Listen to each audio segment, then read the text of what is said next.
Hey guys, this episode is brought to you by Gun Street Wiring Shop. They got a couple different websites out there, but I like to use Gun Street Wiring Shop. Ryan, you just got some stuff from them. I did. I finally got some emails going with them talking about getting a wiring harness for my SG, and they talked me through what I thought I would need and told me what I actually needed. I was like, oh, I think I like the description of the vintage wiring for an SG, but I have these issues with the tone pots on my SG as it is now. And they're like, okay, well, we think you should try this other wiring harness instead because it will fix those issues with the tone pots. And also, you should try. They basically talked me into putting a phase mod on my SG. Right. So I've got the wiring harness right here in front of me, and it's got a push pull on the bridge pickup tone knob. You can hear that click right there. So I'm going to have some out of phase fun with my SG now. I don't have any guitars with a phase mod on it, so I'm pretty excited to try something new. This wiring harness looks really nice, though. Really beefy. It's really clean. And I got the premium pots. I forget what the brand is, but it's got a B on it. Do you remember what that brand is?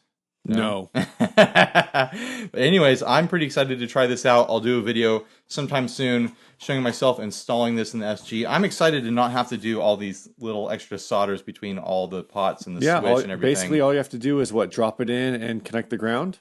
Well, I have to connect the the pickups. I have to connect the ground and the pickups, so that's 5 soldering points, which is nothing compared to what I would normally have to do to rewire the SG. You can see everything that's in here. It's the listener can see. pretty insane. No, I'm saying you can see, Steve. Yeah, no, I know. There's a lot going on here, and the thing I was thinking about with the SG versus like a Fender style guitar is like a Fender style guitar, it's a pain in the butt because you have to take the whole pick guard off. But then once you have it off, it's all just wide open and out there, and you can attack it from different directions.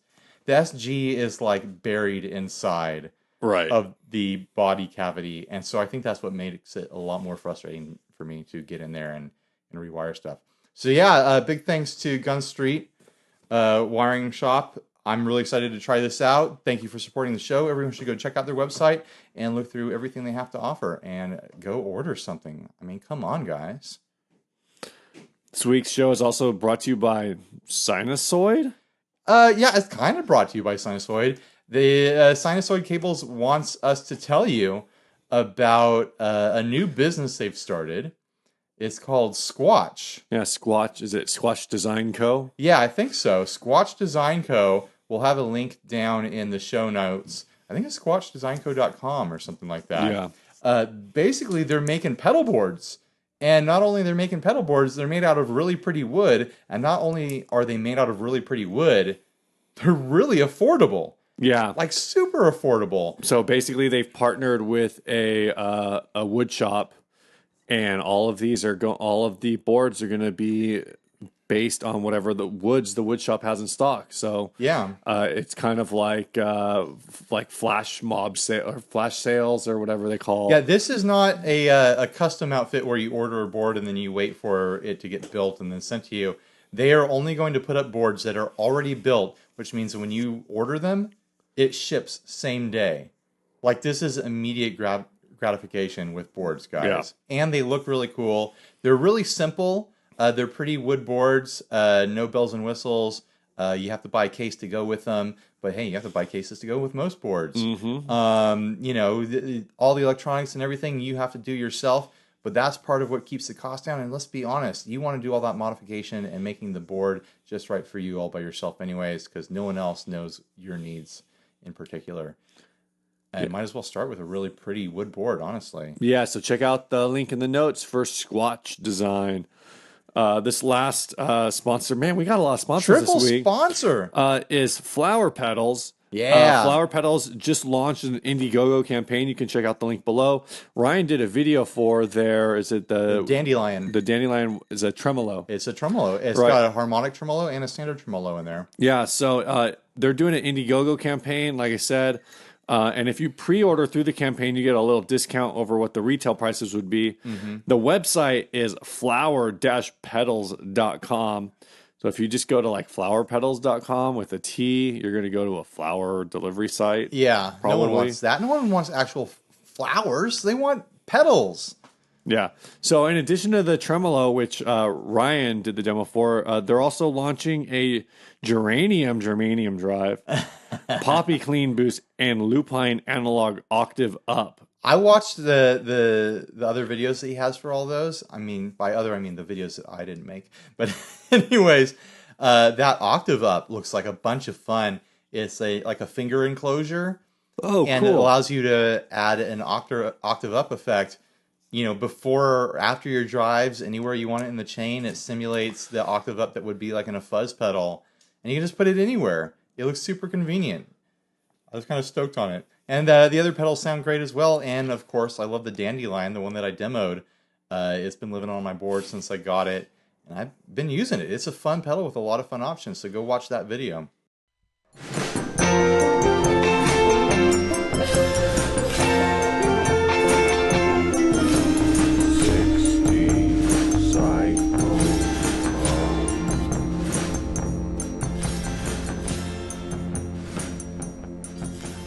Hey, this is Ryan. And this is Steve, and you're listening to 60 Cycle Hum, the guitar buying, selling, trading, modding, fixing, breaking, reviewing, playing, flipping, smashing podcast.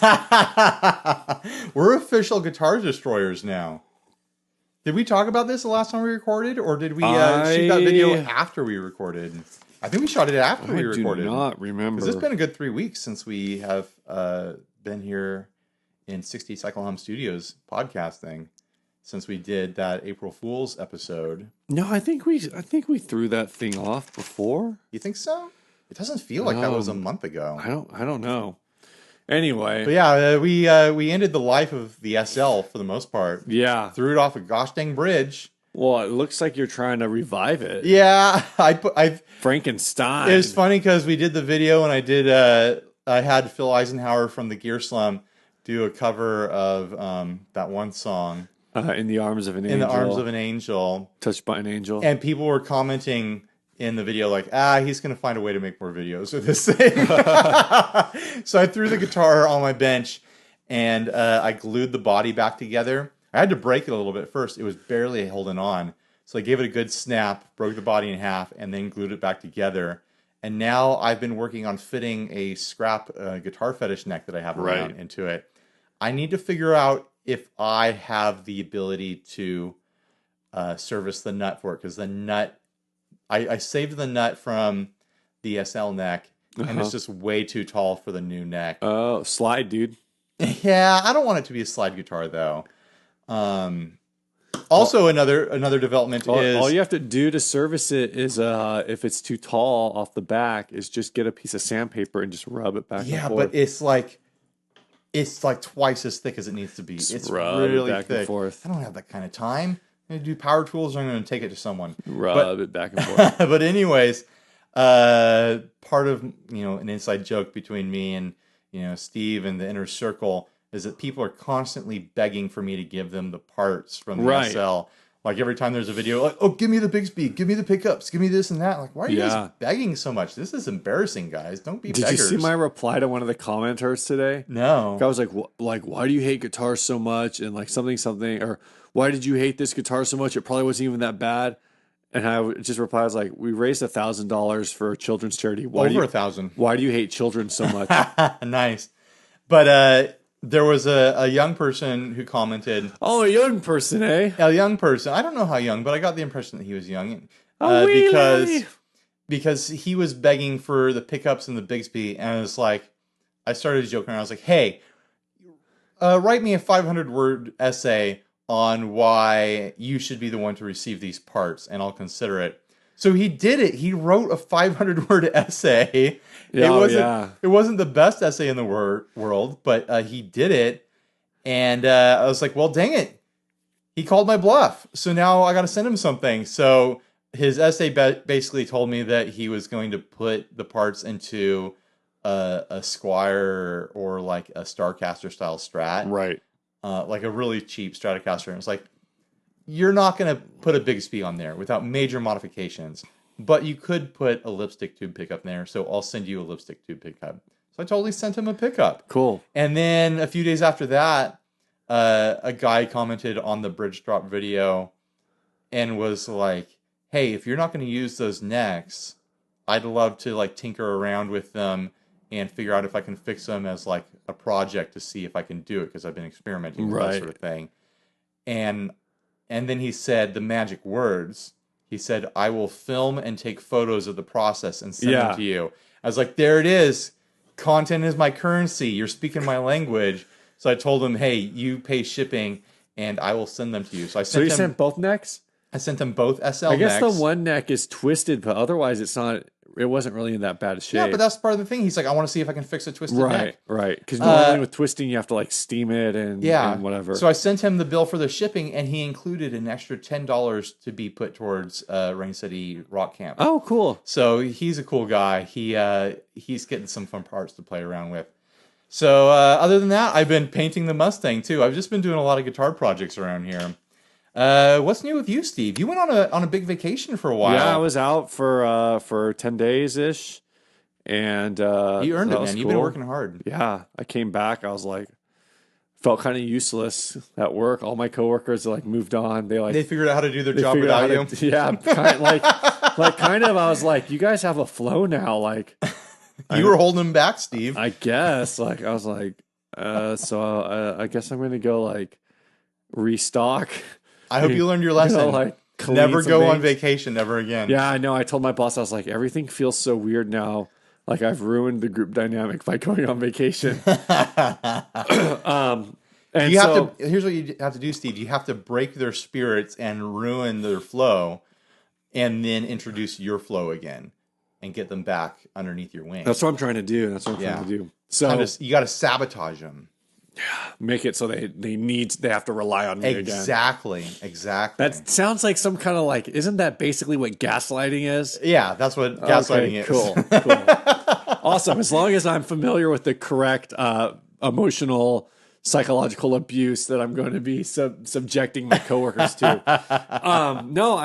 When I was on vacation, the DOD Gunslinger came up on sale at Pitbull for $30. I guess it came up in a lot of different places. But I got it from Pitbull, which is a local store that I still haven't been to. Yeah, our friend Sean Hutchinson works there. Yeah, I need to hit him up because I need to just go dump my Telecaster off on a Sunday when he's probably not working. But I need to like make sure it's clear with him, like, hey man, I'm going to do this. Yeah. So when you show up the next time to work, like there's just going to be this random Telecaster there. If I biff up that nut for the SL hard enough, I'm going to end up just taking it down to him hey, cut a nut for this. So anyway, I got the Gunslinger. And it's a lot of fun. Here, pull it out of the box. Let me see it. I put a quick little demo video of it on Instagram. Yeah, you need to do more of that, man. And I got 4 comments on it. 2 of which were, "Why didn't you tune your guitar?" or something similar. And it was because it was like 7:30 in the morning, and I just didn't care. Maybe I should. I was like, "Oh, this is close enough." This is a cool looking pedal. But yeah, it's very silver. It's a really cool chrome look, and I love the throwback DOD cases that they put on these and others, where it's got the bevel on the edge and it's got the vintage DOD like line graphic on it. It just looks really cool. Yeah, I haven't messed around with the EQ at all. I figure once I get into a room, I'll probably mess around with that more. Yeah. But just the range of the gain on there is like super crazy. And so I ran the volume. I started, you guys can check out the video on Instagram, but basically I started the volume with the gain all the way down and the volume level at like 2:00. And that was just enough to like boost the signal a little and like give it a little like just a really like easy grind. Yeah.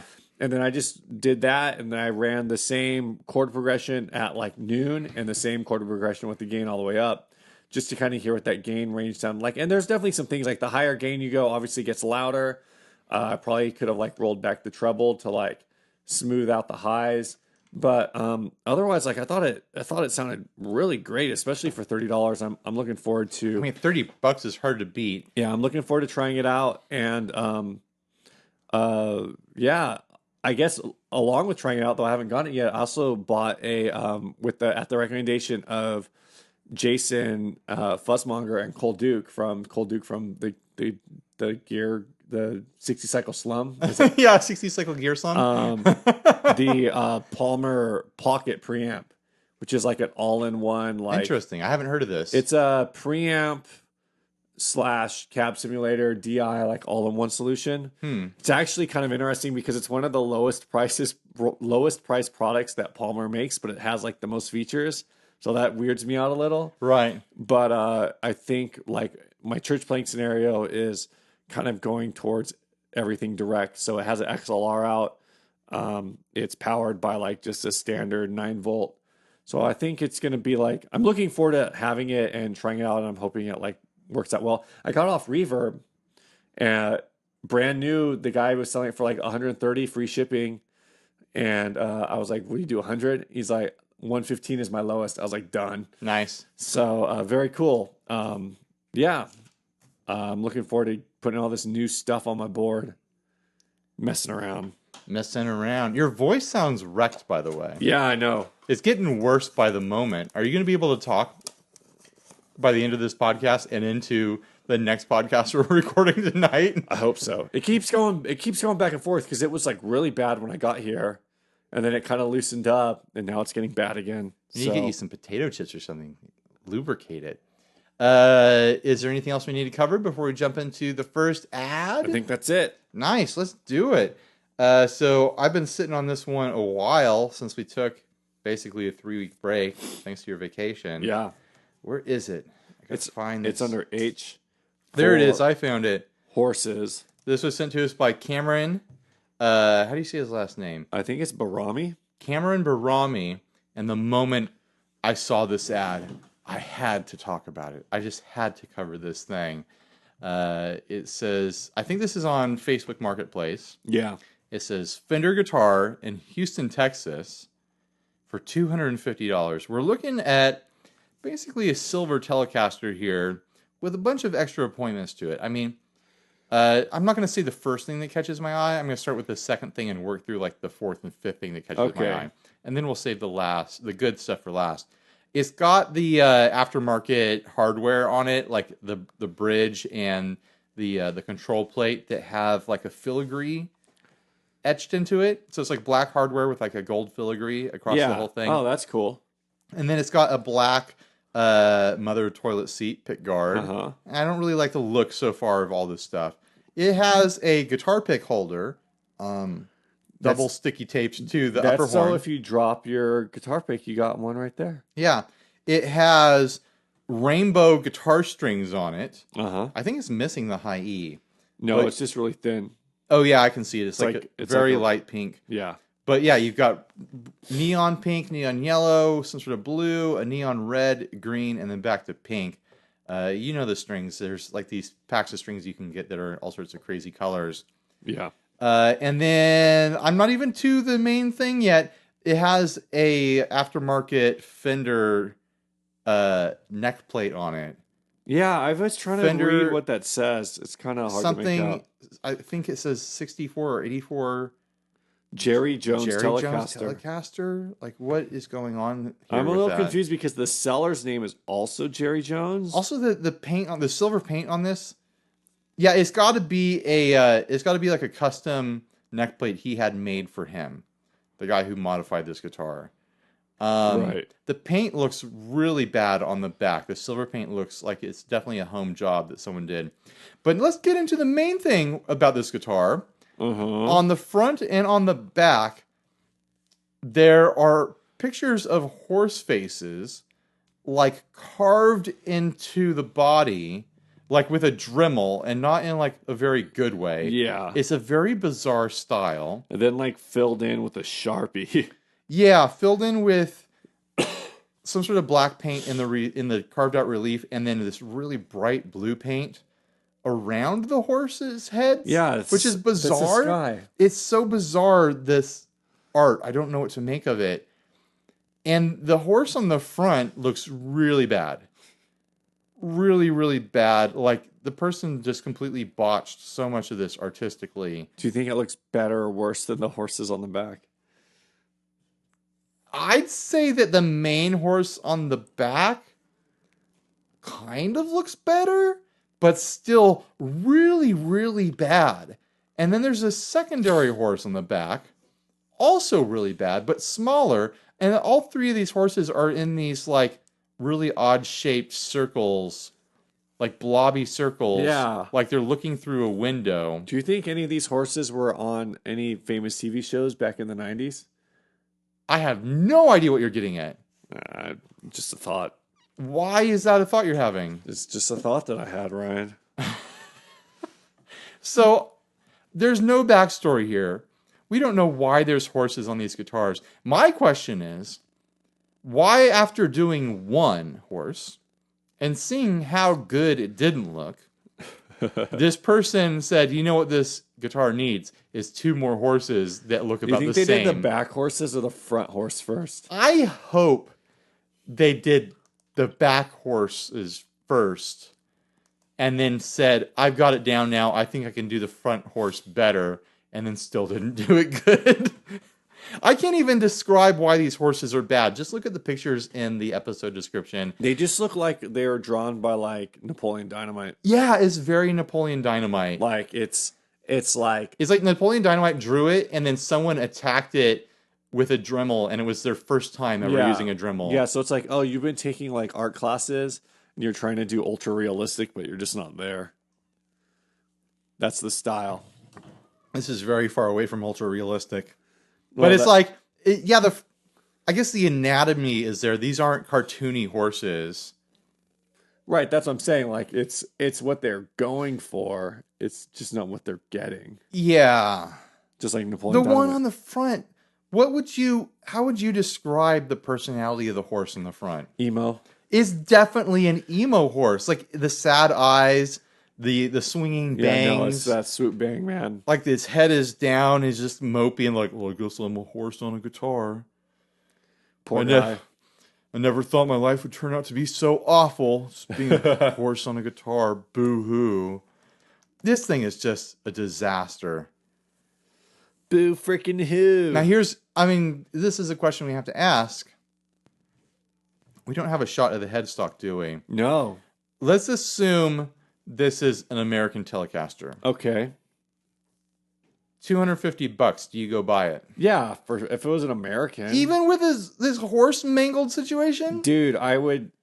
An American Telecaster neck is probably That's true. $200 by itself. That's true. Just flip the neck and then, man, I don't even and know. Those filigree parts, I bet someone on Reverb would spend on those. Yeah, you can flip the parts. You can sell the pickups. Yeah, you're right. There's flip potential here for $200, but that body's toast, right? Yeah. You would have to really sand this thing down, like really down, to save this body. I guess maybe you could do some kind of Bondo thing, but man, that's a rough save. Yeah, it depends on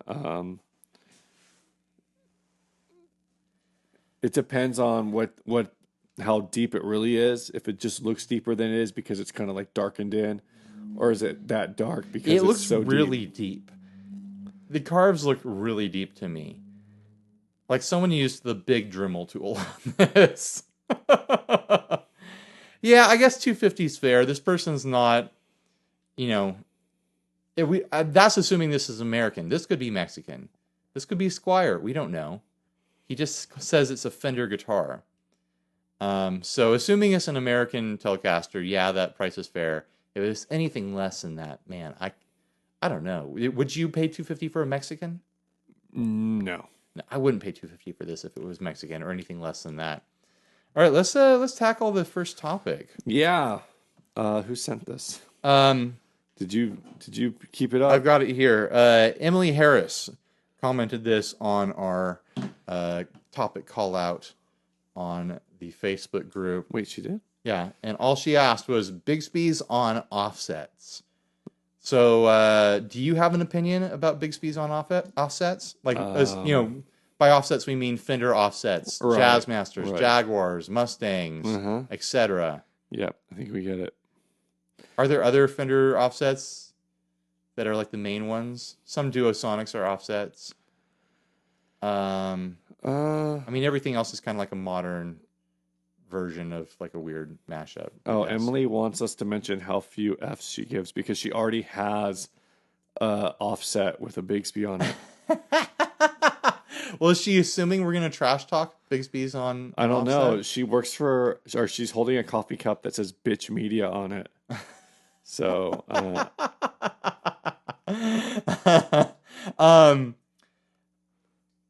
I guess I could just ramble about it unless you have something that you want to say right out of the gate.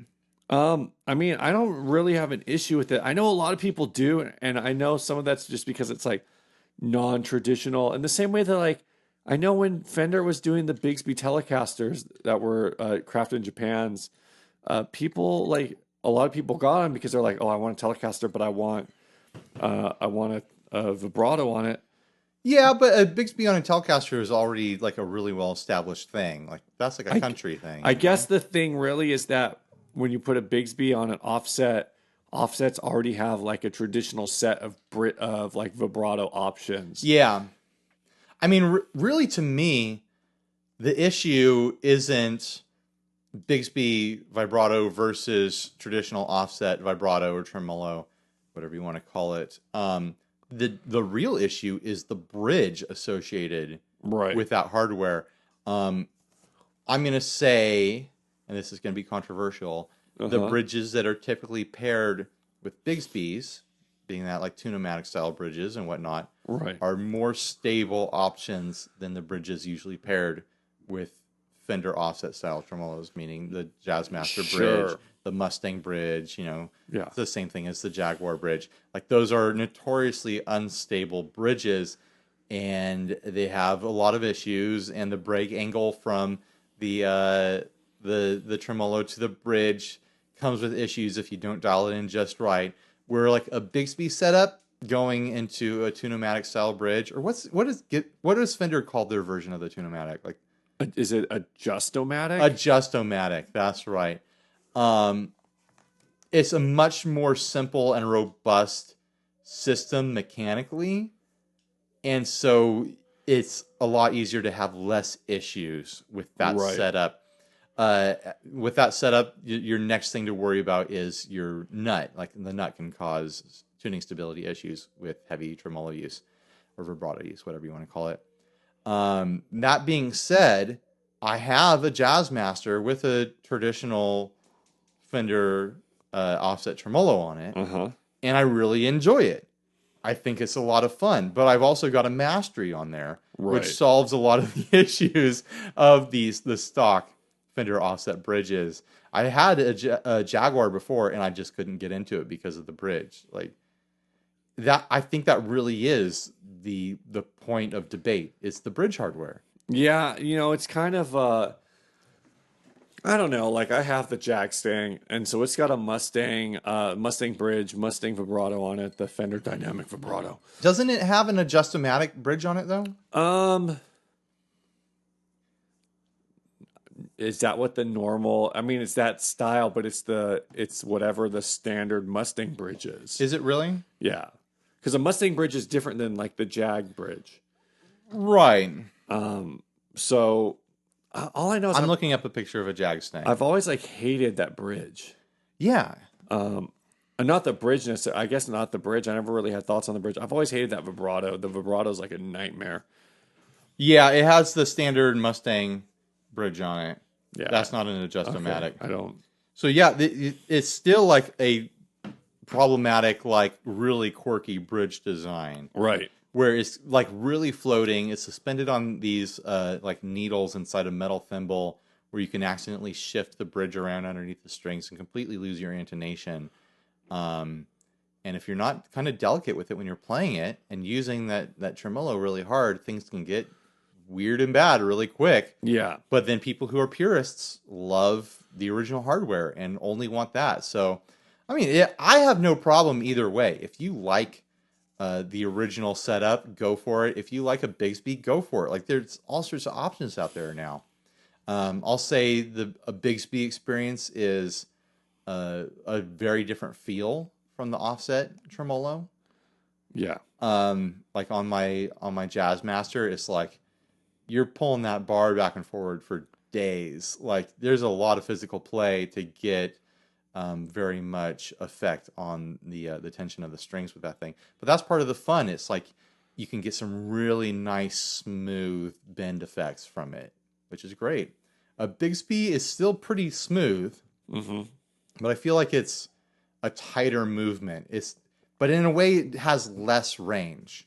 Unless you put a really big spring on there, a Bigsby vibrato is going to have less range than the Fender. I never, I've never had, I really have no experience with like the Jag or Jazzmaster style bridge.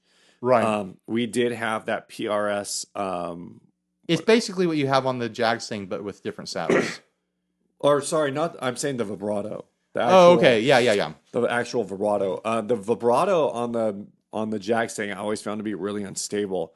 And I've heard that a lot about the Mustang vibrato in general, that it has a tendency to just be more unstable. I know with that one, I guess because it's a float, like one of the issues I had with that is as soon as like anytime I'd break a string, like that guitar was done. Right. It was just done. But you could say that for a lot of different guitars. Like if you break a string on a Bigsby, it's going to be the same thing. Right. And so that's like kind of it's all in that case, like it's all about the setup, because I made some adjustments with the strings and with the tailpiece height and whatever that minimize those kinds of problems. I mean, the only vibrato bridge that I can think of that doesn't have that issue is a Strat bridge when it's set to rest against the body.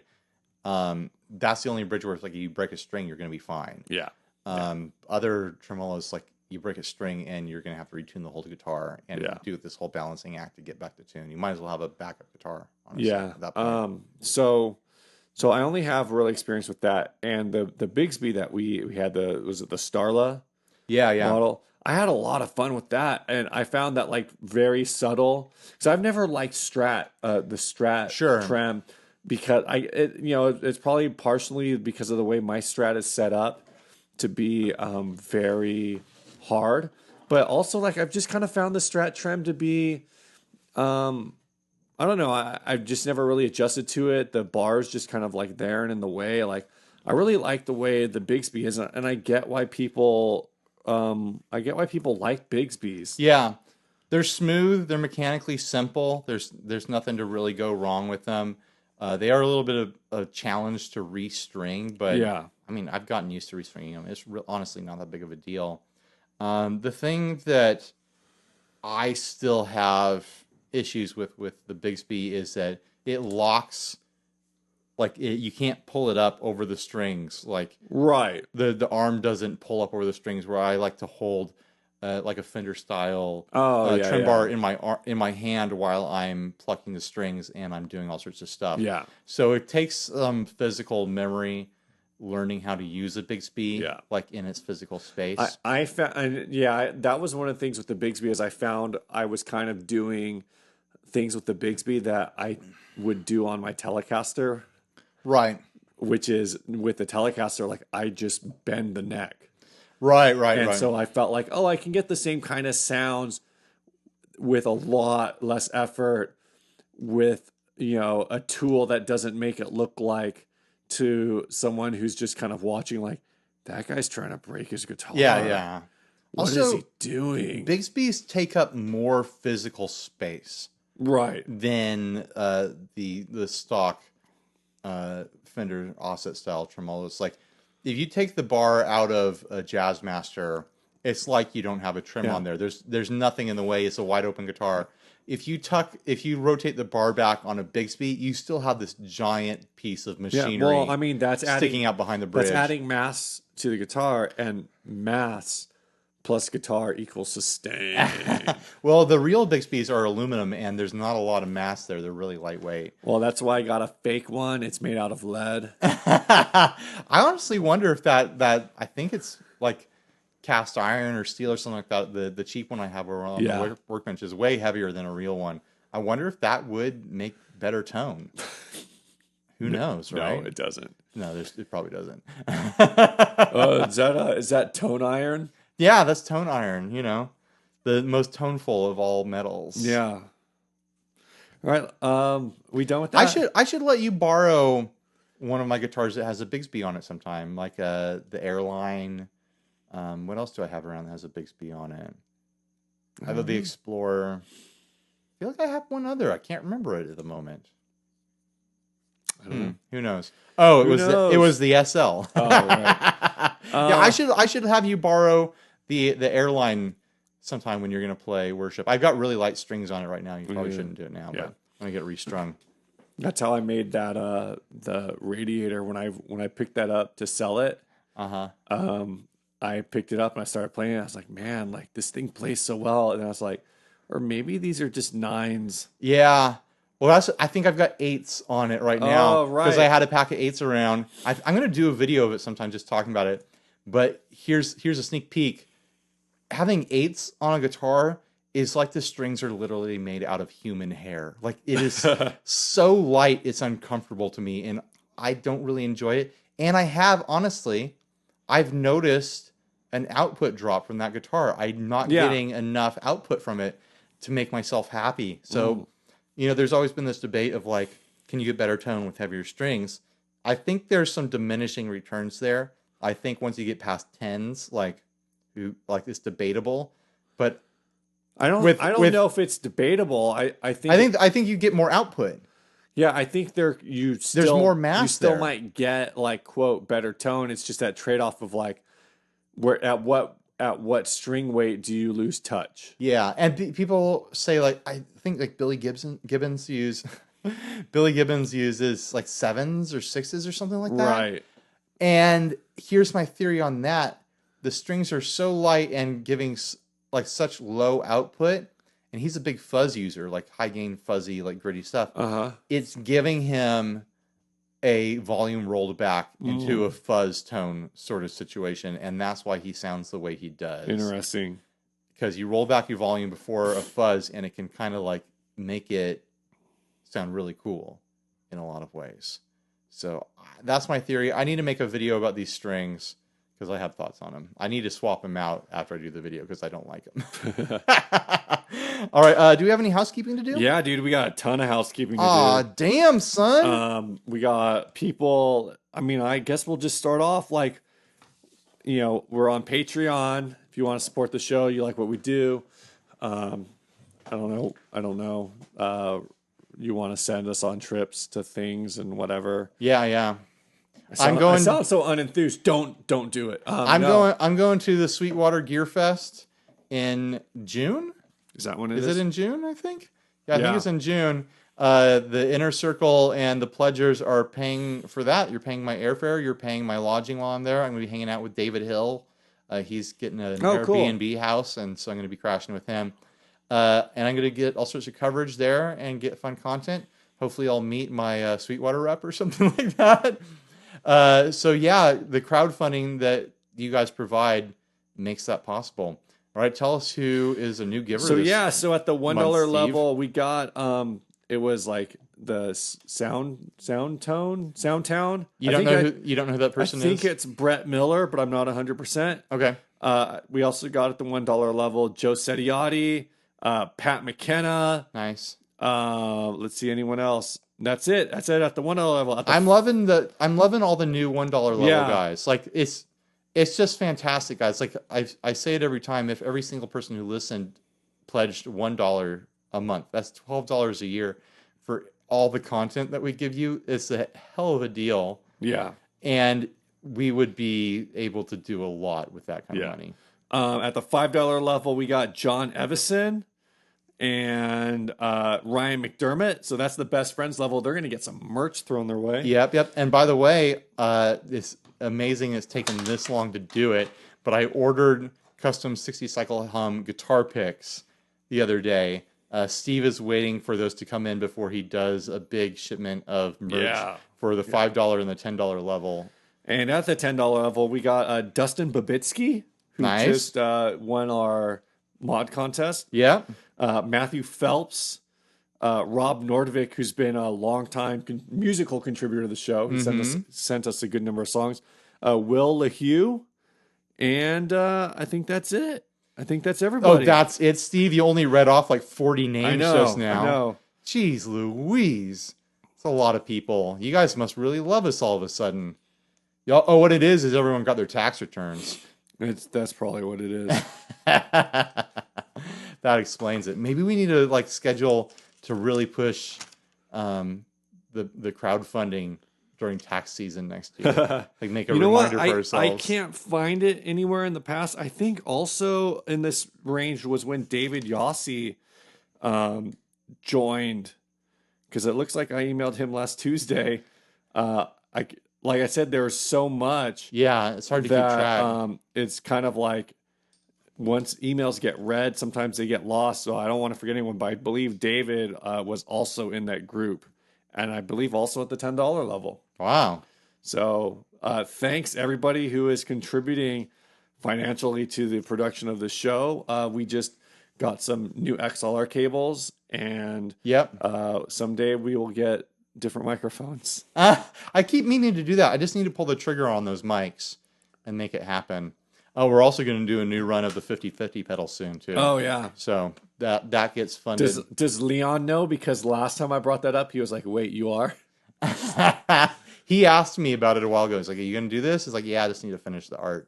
So I'll get that busted out soon, and we'll get new pedals in your guys' hands.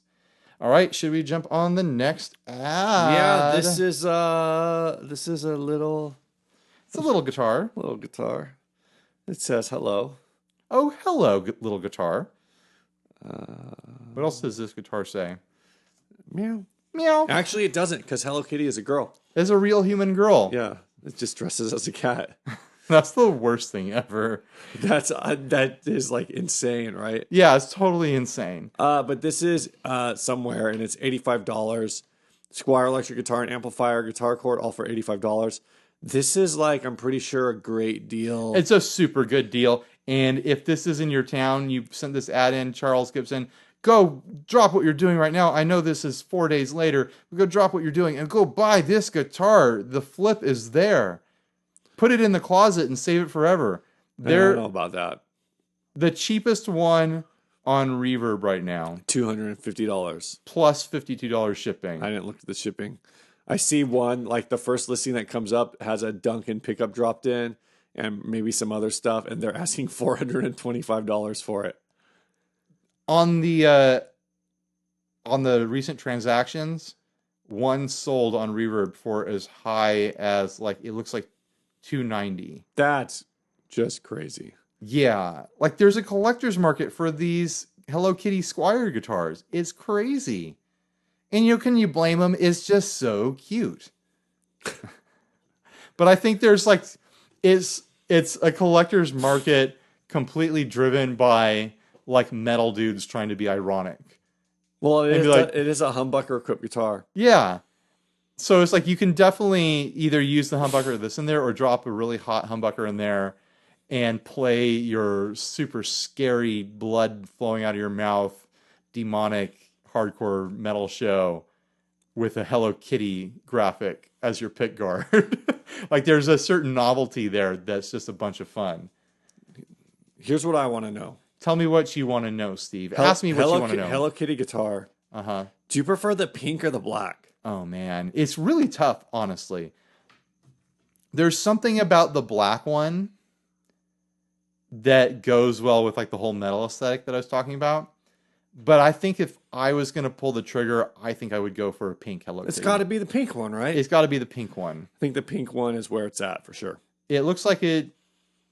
Oh, I think Reverb has the same stats for both colors. Yeah, probably. Yeah, it looks like the most expensive one went for $290 as well. Ah. But yeah, I think I would go pink. It's just it completes the look, Unless I would wear pink while playing the black one. I generally don't like black guitars, but I feel like if you're getting how often do you wear pink? Almost never, because I am pink is the problem. True. My skin is too pink to wear pink. You don't want people to think you're naked. So I could wear black and have the Hello Kitty guitar over my black clothes, and it would match my pink skin. Are these things? It's got pink fret dots too. Oh, I've never noticed that. I don't think the black one has that. I don't see that in the black photo. Well, that's probably because black fret dots would just look like. Oh, and it says Hello Kitty on the back. Yeah, I think the black one says Hello Kitty on the back in white. These are basically even though at those prices, these are really cute budget versions of like the Tom DeLonge Yeah, and I've like heard, Strat. I've actually heard that like some of them were really well made, so they're like actually just, like super playable guitars. Right. I wonder what the fret radius is on them. Am I talking myself into buying one of I these? think so. It sounds like If it's a flat radius. at $85, but I don't know about at $250. Oh, at $85, I would be there right now. I would not be podcasting. I would be out buying this thing. I really want to know the fret radius. I'm looking to see if any of the ads say what the radius is. Good luck. No, I'm not seeing it. I'll look it up some other time. But Well, yeah. you know, speaking of the Squire Hello Kitty, Uh-huh. um, We got a lot of Fender content there's this episode. there's so many just dirty directions to go with this. Please don't, Steve. This is a family show. Families sit down and listen to their podcast devices together when this show's on. Yeah. Every Monday at 4 o'clock in the morning, they gather the whole family around the old iPod. 4 o'clock in the morning. Yeah, when they wake up, when they wake up and they're ready to listen to our podcast before they go to school and to work to start their week right, Steve. So don't say anything risque or lewd or family unfriendly, Steve. This is a family show. All right. So our next topic is an article came out on Forbes. Well, I think it was originally somewhere else, and then Forbes like picked it up and like did their own like, hey, this is a thing going on. Oh, okay. Well, either way, I was talking about Fender guitars, the Fender brand, Fender musical instruments. I think we've had an all Corporation. Fender episode so far. Oh my gosh, we have. Yeah. The Fender episode. I mean, it's not hard to do. Yeah. And basically, Basically. really? The article is talking about how, in this time of like musical instrument turmoil where we keep hearing about Guitar Center only has like 6 months left, and Gibson, The clock is ticking. the clock is ticking. I saw an article that straight up said like Gibson will be liquidated this summer. I've heard other the CEO of Gibson came out with his own like article saying it's all the fault of small mom and pop businesses not selling enough Gibsons. Yeah. It's their fault, this and that, and shifting the blame. yeah. Lots of big companies like claiming that the market's done them wrong and that it's all millennials' fault. It's those fidget spinners and the Tide Pods, Steve. I got nothing. All right. So anyway, and they were kind of like going off on that whole thing, and you're right. Like, and just to poke one more time at Gibson, like one of the articles I read said that Gibson actually had like an investor group approach them, but part of their pitch was that they would only give Gibson the money if the board like agreed to fire Henry Jukowitz or whatever. They should, money or not. They get rid of that guy. Well, so it's crazy because like Let's just call him Henry J. I don't know how to say his last name either. That's what most people call him. But the other thing with that is like if you forget, like Gibson was also terrible in the 80s. Yeah. And Henry J was actually the one who like pulled them out of that. And so like, no, we need to get back to basics, and we need to like do like a simple line and make like high quality stuff. And then somewhere like in the shifting markets, like Gibson just didn't wasn't satisfied to like, I don't know. I don't know what's going on, but they diversified. They bought all of these like weird companies, which is probably how they're going to like really get out of this mess, is by unloading like all of these brands, the brands that time forgot. Anyway, I wouldn't be surprised to find out that Gibson owns like Tab Soda, like some bizarre thing that they sunk millions of dollars into and has never like given them a return. Yeah, but anyway, we're not here to talk about Gibson. We're here to talk about Fender. Well, we're here to talk about this article about Fender. The article picked out, I don't know, like a handful of things that I thought were really interesting. One is that, like the bigger picture is that Fender is like taking advantage of the current state of the market. Not that in so far that the market's down. And one of the things this article actually says is that the market for musical instruments isn't down. It's up. It's actually up. I don't remember the number, but it said like it's millions of dollars above what it was like 10 years ago. Yeah.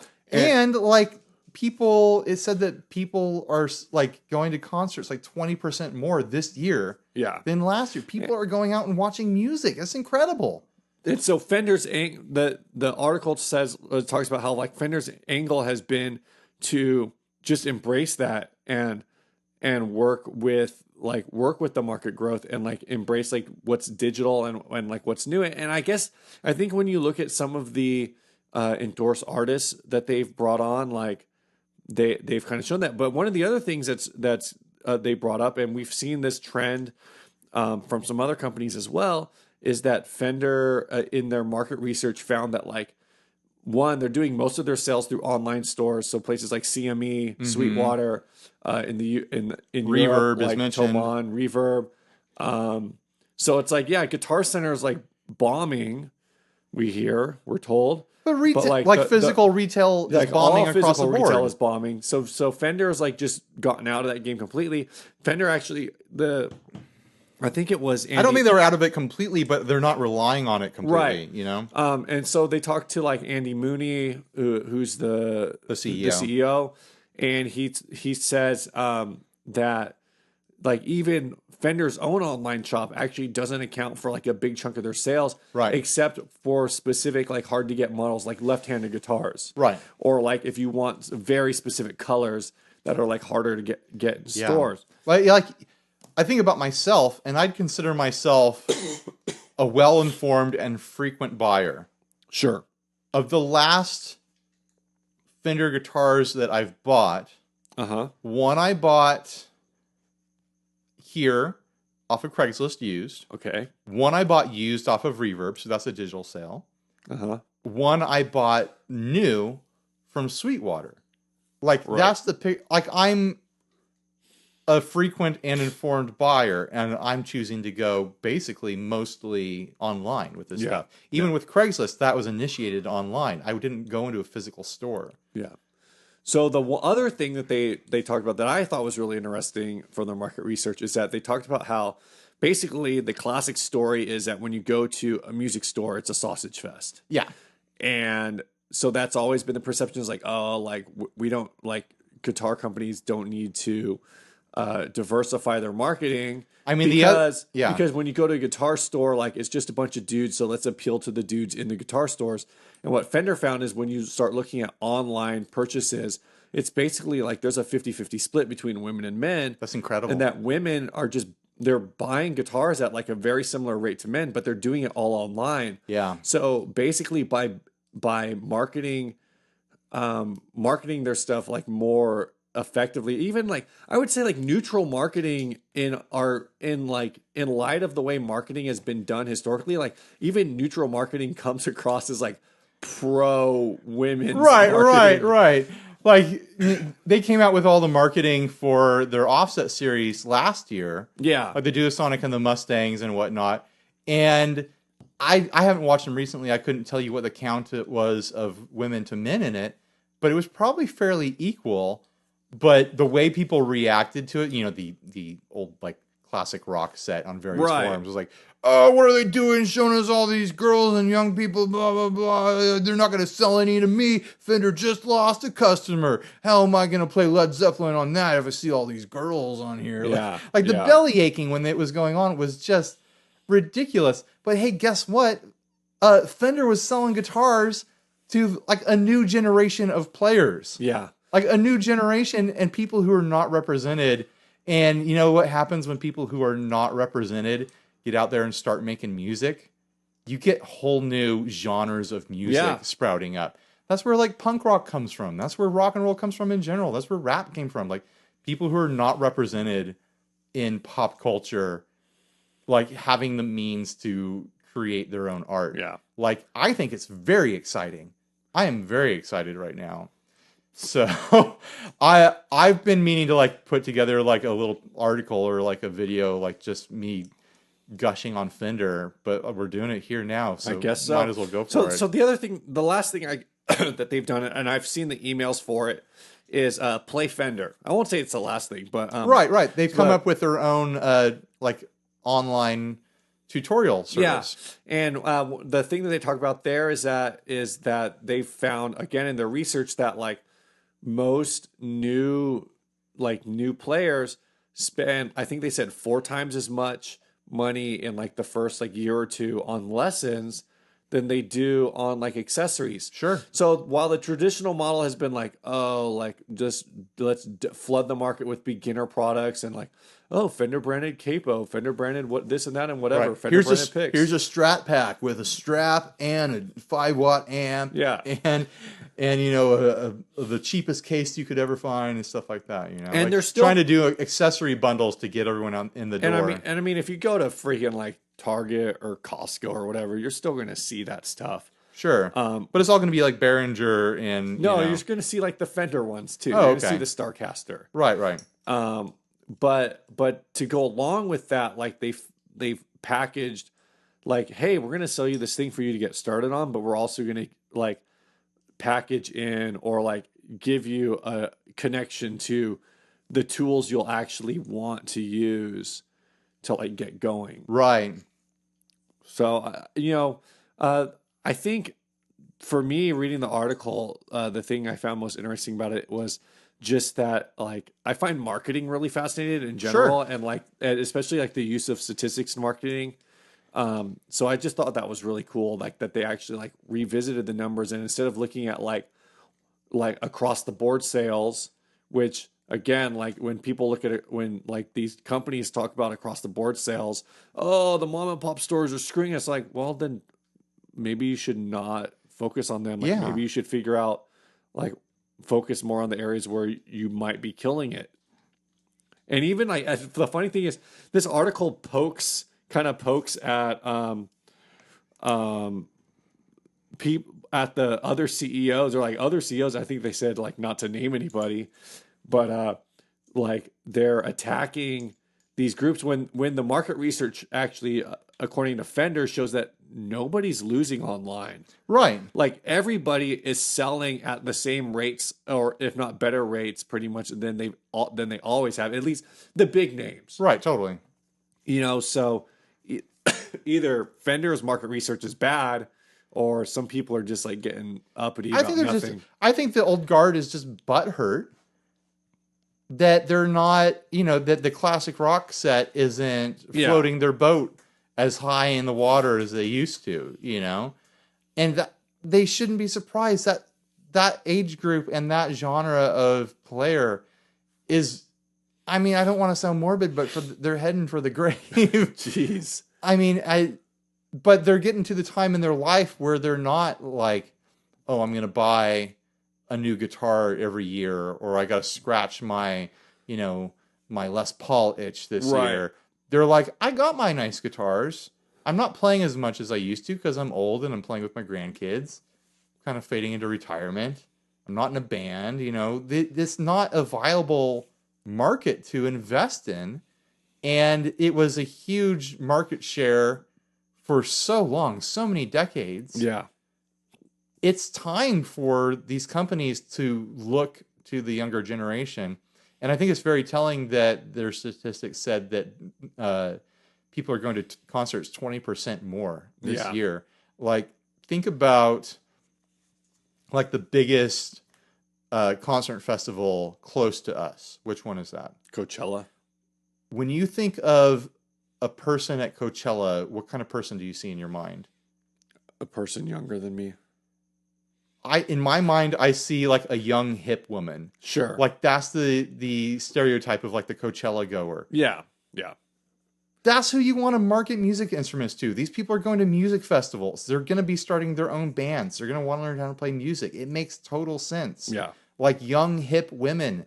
That is like a completely unexplored market in the music instrument world. And I think it's the future. Like, you have this completely untapped well. And I know it's like shrewd business, but it's like, get that money.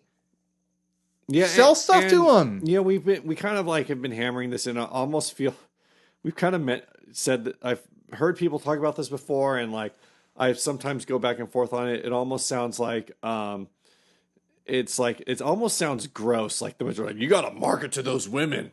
Get out there and market. But that's what they've been doing to everyone. It's like, we gotta get the baby boomer classic rock guy. We gotta get the 80s metal dude. We gotta get the 2000s new metal dude. We gotta get the 90s grunge guy. It's like, all marketing is finding your target demographic and figuring out how to reach them. Right. And I think really the biggest thing is, like, for so long, and if you do it right, that demographic likes it. Yeah, when you market to them. And for so long, like, I think the perception of it has been like, marketing has to be like, it has to be obvious who you're marketing to.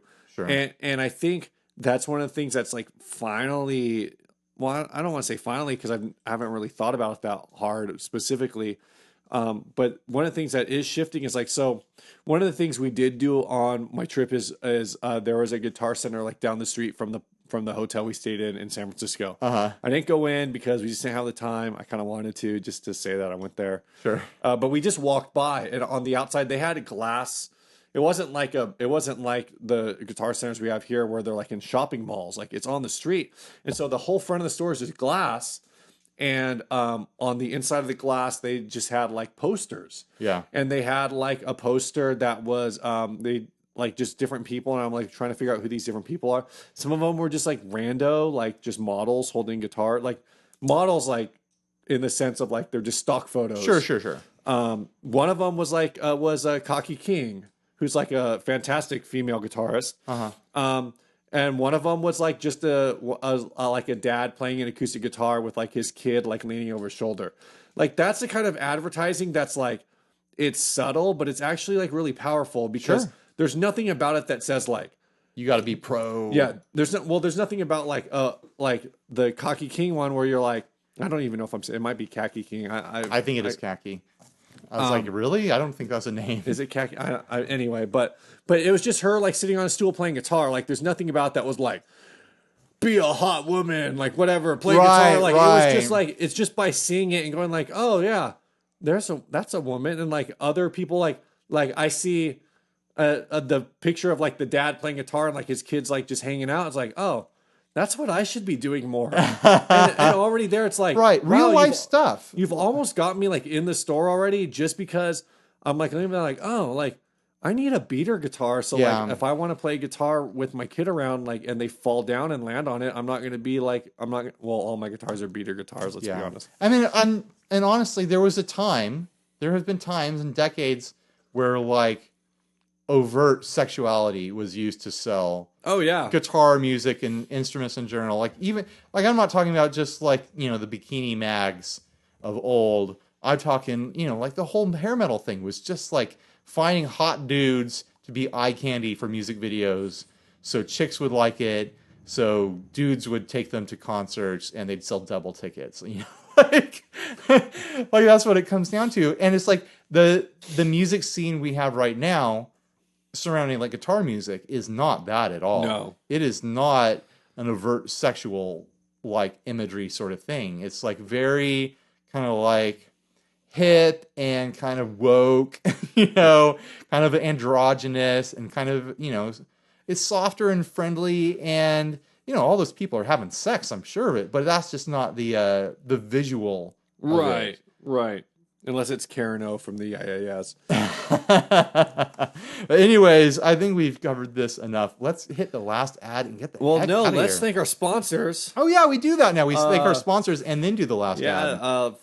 Let's do it in reverse order. Let's thank Flower Pedals. Yeah. Makers of what's the name of that? The Dandelion Tremolo. Go check it out. It's got a lot of fun settings. I like the germanium fuzz. Yeah. Mostly because that was a video idea that I had that we never did.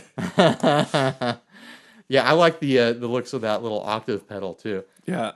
Thanks to Sinusoid. Check out Squatch Design, their new pedal board brand. It's pretty exciting stuff. Yeah. Really pretty wood boards. It's been a while since we've seen a new wood board company come into the world, and I really like the business structure of this. Once again, Sinusoid with a smart business structure. Who would have figured? And thanks to Gun Street Wiring Shop. If you are in the Pacific Northwest, go check them out at Tacoma Guitar Festival. Tell them 60 Cycle Hum sent you. Yeah. Don't if you're ashamed that you listen to us still. Oh, you're not ashamed. You love it. You tell all your friends about us. All right, your let's mom hit and that dad. last ad. Yep. This last ad is an opened back guitar. You might be wondering, what is an open back guitar? When I saw the title, I was like, what do they mean by open back? Like, Yeah, because I'm seeing in the picture It some looks- sort of it looks pretty ovation. normal. It looks like an ovation. It's hard to tell if it's an ovation or an applause. You think it's an applause? Oh, either way, there's clapping involved. I didn't realize until just now that ovation and applause are kind of the same word. Like, yeah. they mean That was kind the of joke. Same thing. But it's got this interesting green translucent burst on the front. Yeah, it's pretty. Your typical ovation bowl back. Looks like it must be hiding back there. Let's scroll to the next pictures, shall we? Oh my god! What have they done to this guitar, Steve? There is a doggy door cut out of the back of it. Is that what that is? It looks like it. I have never seen a hole so big on a guitar. I am shocked that this thing is still structurally Now, sound. here's a question I have. Uh-huh. Do you think that somebody did this, or do you think that this was like maybe, like this was? I'm trying to imagine like a scenario display. where someone didn't do this. Well, no, I mean, like, Do you think a ghost did it? Do you think this was just done? Do you think a dog did because it? somebody was bored, or do you think this was like, oh, just like a store, like designed to be in a store? It was like, oh, even though our backs are plastic, Someone trying to check out show off the bracing. Yeah. I don't know if that brace. I don't know anything about bracing. I don't think that bracing is anything anyone would want to show off. That's fair. It doesn't look like. Did you mention like, this was sent by Luke Gary? I didn't. It was sent by Luke Gary. Good job. And the cut on it doesn't look like a factory showroom sort of, hey, check this out sort of thing. Because I've seen those types of guitars before where like the back panel on the guitar is plexi. So Right. you can see all the bracing and everything inside. That is not this. This is a home job. That cut, although it's probably straighter than I would have done, it is not straight enough to be a factory job. Like someone did that at home with a jigsaw or something. And I have no idea why they did it. There's no reason for this. Maybe they Like, just you did don't- it because they wanted to be on the show. You don't. That's always a possibility at this point. People mangling guitars so that we talk about their stuff. I can't think of a single reason to do this. Like you haven't dropped enough picks in your guitar in your lifetime to warrant this sort of cut in the back of a guitar to get them out. Just awful. I would love to talk to the person to hear their justification. I just this. can't even imagine playing this because it looks uncomfortable. It does look uncomfortable. Although it might sit against your body a little flatter, which will make it better for standing up. But like, Yeah, and then as soon as you shift your weight, you're gonna like slice yourself wide open. I can't imagine what this would sound like either. It can't sound good. It's got to sound really thin and small, right? All the sure, it sound sounds just awful. escaping out the back. There's Well, it doesn't project It at all. depends on how well that square forms a seal against your body. Yeah, I guess that's true. Maybe your belly's really reflective and just can push that sound out into the audience. You need those rock hard abs to push back. Any chance was used to like smuggle something? Like a small child could climb into this. It is literally the size of a large doggy door. It fills up almost the entire back of the guitar guy. How small a child are we talking about A here? very small child.